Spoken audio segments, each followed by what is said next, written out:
Chers amis, Shalom Uvracha Beshem Hashem Naaseh Venatzliach. Nous sommes aujourd'hui le 10 du mois, Bezrat Hashem, de septembre, mardi.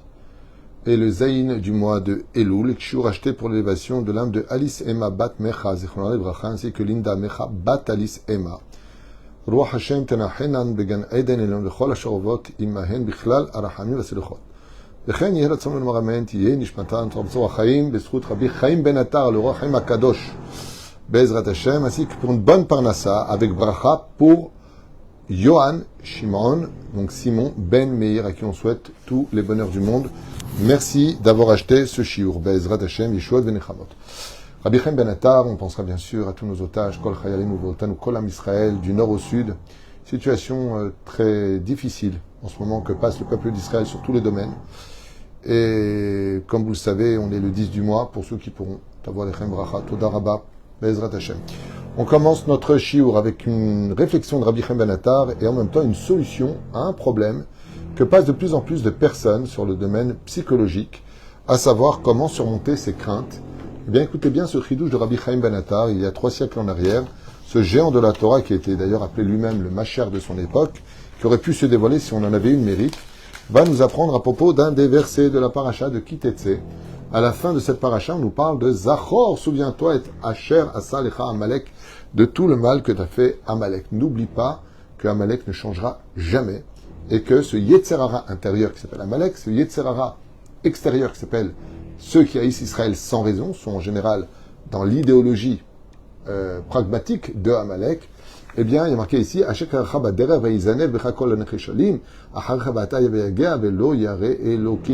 et donc il s'attaquera aux faibles, il s'attaquera à toutes les personnes qui sont tristes, à toutes les personnes qui auraient éventuellement des pathologies, toutes les personnes qui seraient malheureusement en manque de force, qui se retrouveraient dans une situation d'épreuve trop difficile.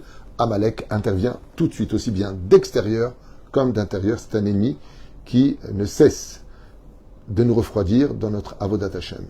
Il ne veut pas qu'on travaille Hashem avec ferveur ou avec joie. C'est sa base principale. Et ensuite, à nous assimiler, ou pire encore, à imposer une crainte supérieure à celle de Dieu, comme on va le constater ici. Rabbi Chaim Ben Attar nous dit comme cela. Klapemi shenemru velo yare Elokim. Velo yare Elokim. Alors, Rabbi Chaim Ben Attar nous dit que le principe fondamental du Yetzerara, c'est de retirer la seule chose au monde qui nous donnerait des raisons de continuer à travailler Dieu, c'est la crainte du ciel. Si tu n'as pas la crainte du ciel, tu ne crains pas le Créateur du monde. Crainte du ciel, du bâton, de l'enfer, du kafakela, du gehinam, ce que tu veux. Mais aussi la crainte de décevoir Dieu. Dieu voit tout, c'est tout, il comprend tout. N'oublie pas d'avoir de la crainte du ciel. Velo yare Elokim. Ça veut dire en d'autres termes, ce que veut Hitler, descendant d'Amalek, lui-même, de Haman, c'est que après la Shoah, après un événement très dur dans ta vie, tu sois tellement découragé, plus de sniout, plus de Shabbat, plus de cacheroute, plus rien. Laisse tomber. Voilà ce que veut Amalek. Un jour, un homme avait dit, pourquoi il ne mettait pas les tefilines? Il a dit, parce que moi j'ai vu mon père prendre une balle dans la tête parce qu'il a mis les tefilines par les SS. Alors le Rav lui a répondu, c'est pour ça que tu devrais les mettre. Parce que si tu ne les mets pas, c'est que le SS, il a tué non seulement ton père, mais toi aussi. Parce qu'il avait mis les tefilines, il l'a tué. Mais toi, tu peux les mettre, les tefilines. Donc, ressuscite ton père en pratiquant la Torah, les mitzvot. Il lui a dit, j'avais pas vu les choses comme ça. Donne-moi les tefilines. Ce que veut Amalek, c'est que tu t'éloignes de la Torah. Que tu dises, de toute façon, ça ne sert à rien. Allez, tu te refroidisses. Que face à l'épreuve, de toute façon, j'en ai ras-le-bol, et puis à quoi ça me sert tout ça, et puis il y aura ce qu'il y aura, de toute façon. J'ai tellement tout perdu, j'ai tellement marre de tout que j'ai plus rien à perdre. Qu'est-ce qui peut m'arriver de pire? Voilà le langage que veut Amalek, que tu sortes de ta bouche. Découragement, sans espoir, sans avenir, sans lendemain, sans soleil. Voilà ce que veut Amalek. Comme ça dit Rabbi Chaim Ben Attar. Chaim Ben Attar. Ça dit qu'il se doit. Clapé Amalek, chez l'eau Aïta Ba'em Irat Shamaim. Car eux défiaient le ciel. Non seulement ils ne craignaient pas le ciel, mais défiaient Dieu à travers ses enfants. Au clapé Israël, chez Baotaet, lo ayu kolkar Elokim. Et qu'est-ce que veut Amalek en prenant les enfants d'Hachem, le peuple d'Israël, lui retirer toute crainte du ciel? Rashi Akadosh Mefaresh, et il dit שאומנם הפסוק בתחילתו אמור כלפי בני ישראל, שהם היו יגעים ועייפים בדרך. Alors c'est vrai qu'au niveau du pshat du verset, on parle des enfants d'Israël qui seraient fatigués et faibles, ou affaiblis. Amalek, Shera, Zot. Et quand Amalek voit que le peuple d'Israël est surmené, ou qu'il y a la guerre entre nous les Juifs, tout de suite il attaque. Nitzal et Tachul Sham. Il va profiter de cette faille d'amour les uns pour les autres. Hein, comme font, vous savez, j'ai vu comment pêcher les dauphins, les escardons, les sortes de gros poissons comme ça. Pour les sardines, et bien les sardines se coagulent les unes à côté des autres, comme ça, elles se mettent ensemble pour éviter de se faire dévorer. Vraiment, on voit combien la hardout, combien quand on se sert tous les uns contre les autres, on est là pour se soutenir les uns contre les autres, on ne devient plus accessible pour ceux qui veulent notre mort. Mais par contre, si on se divise, comme on voit les lions par exemple, quand ils veulent chasser tous les félins, eh bien, ils veulent isoler un seul animal, ils le séparent des autres, une fois qu'il est seul, il est vulnérable, et ils le rattrapent, le tuent et le consomme. Upaga baem ve'al Amalek ne'emar b'pasuk shehu ve'lo yareh Elokim. Et Rashi nous rapporte ce que veut dire le Or HaChaim, ve'lo yareh Elokim. Tout ce que veut le mal en toi et tout ce que veut Amalek, c'est que tu cesses de craindre Dieu. Rabbi Chaim Ben Attar, Or HaChaim Kadosh, il dit Shaminim ve'lo yareh Elokim, tu ne craindras pas tu ne crains pas Dieu. Nemrou klapé Israël. Ça, c'est dit vis-à-vis d'Israël. La kabana hi, shebaem lo haïta yirat shamayim. Velachen nafal alem pachad mipene Amalek. Écoutez ce chidouche. Écoutez ce chidouche de Or HaChaim.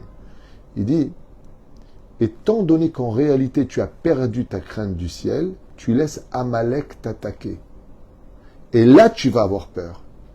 Quand Amalek il sort des tunnels de la mort, quand Amalek il vient t'attaquer, et là, tu es perdu, parce qu'ils ont une haine, une telle atrocité de vouloir faire le mal, que tu commences à avoir peur. Ki mayu yirim Hashem, az lo ayu mefachadim min meish. Et Rabbi Chaim Ben Attar, il donne un chidouche psychologique pour tous les psychologues. Si tu avais eu la crainte du ciel, tu n'aurais jamais eu peur d'Amalek. Mashma, il dit l'Or HaChaim, si tu n'as pas de crainte du ciel, tu vas être rempli d'angoisse dans ta vie. Tu vas avoir peur de tout le monde. Tu vas devenir parano. Comme c'est dit Rabbi Chaim Ben Attar. Tu sais pourquoi Amalek il te fait peur? Parce que tu n'as pas la crainte du ciel. Tu n'as pas honte, tu as Halel Shabbat, comme ça tu marches dénudé. Si c'est comme ça que tu te comportes, tu vas avoir peur des sirènes, tu vas avoir peur des bombes, tu vas avoir peur des ennemis d'Israël, tu vas avoir peur de ce que vont dire les nations, tu vas avoir peur de tout. Mais si tu as la crainte du ciel, si tu crains Hachem, va dire Rabbi Chaim Ben Attar, ton salaire, c'est que tu n'auras peur de personne. Comme l'avait dit un vieux rave à son fils, mon fils, n'aie jamais peur de quiconque, de qui que ce soit ou de quoi que ce soit, sauf d'une chose, aie toujours peur de décevoir le ciel. Je te demande de vivre en paix, de vivre agréable, de vivre en shalom avec les autres. Ça, c'est ce que veut Hachem. La reine, il dit,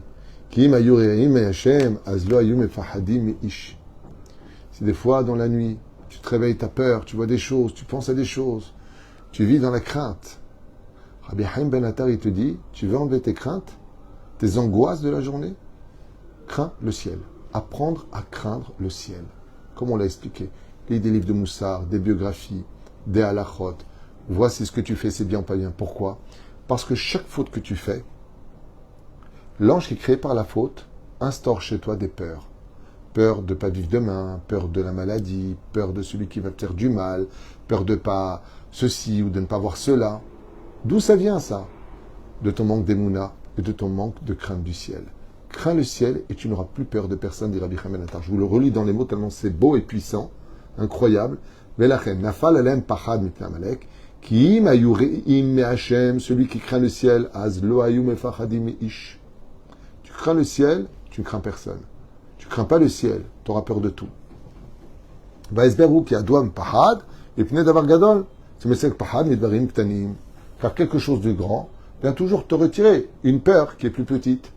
Et là, l'exemple qu'il donne, il dit, les mad d'avoir donné, c'est l'histoire d'un homme qui a vu une abeille qui était rentrée dans sa tente.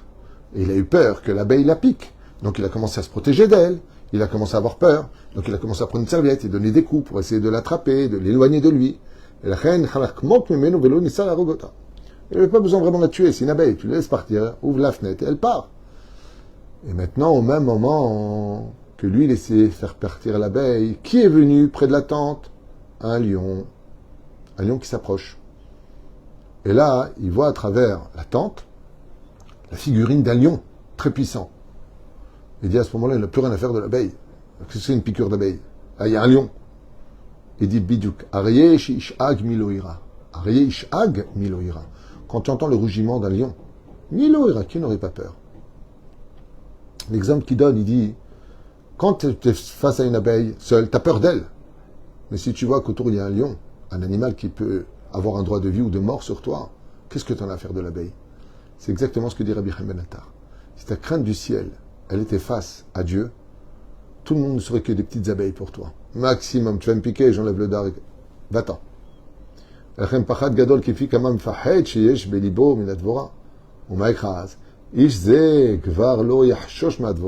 Quand on est face à un lion, qu'est-ce qu'on en a à faire d'une abeille dans notre tente? Et là, Yarshov Ata, mais Arié. Car sa crainte maintenant est plus fixée sur les conséquences de ce que peut faire le lion. Chez Imaïta, car qu'est-ce que peut faire un homme? Il peut te voler ton argent, il peut te dire du mal de toi, il peut te mettre en prison si c'est un juge, il peut... Mais qu'est-ce qu'il peut te faire? Mais Dieu, il peut faire vivre et mourir, vivre et mourir. Dieu, il fait ce qu'il veut. Qu'est-ce que tu crains l'homme? Crains Dieu. Le Kach Omer Rabbi Chaim Ben Attar, chez Imaïta Belev Israël Irat Hashem, si chaque juif comprenait l'importance de travailler sa crainte du ciel, chez Ipachad Midavar Gadol, qui est la chose la plus élevée de toutes, car Dieu est au-dessus de tout. Arrête, chez Zem et Salek Milibam, Pachad Me Amalek. Même Amalek, qu'est-ce qu'on en a à faire? Qu'est-ce qu'il peut te faire Amalek? Il peut te violer, il peut te tuer, il peut t'égorger, il peut t'ouvrir le ventre. Chez Pachad Katan, mais une fois que t'es mort, t'es mort. Le frère Mipne Hashem, Adar Gaon Uzo, car Akadosh lui, il a tous les pouvoirs. Adam Tzarich Lefached Miliot Yireh Rak Me Hashem. Et s'il y a un verset que veut la Torah nous apprendre pour lutter contre Amalek, comment on lutte contre Amalek, bien sûr qu'on doit se défendre, Milchemet Mitzvah, mais il y a une chose à travailler en toi avant de sortir en guerre, c'est est-ce que tu travailles ta crainte du ciel de pratiquer la Torah et les mitzvot et de ne surtout pas faire d'averot. Alors tu gagneras la guerre contre Amalek.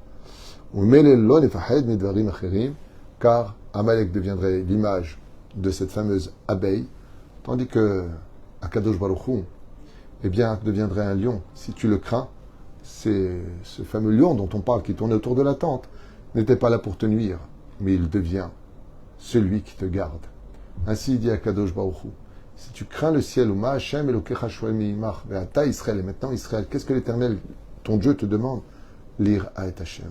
Si tu crains le ciel, Dieu fera en sorte que tous tes ennemis te craindront.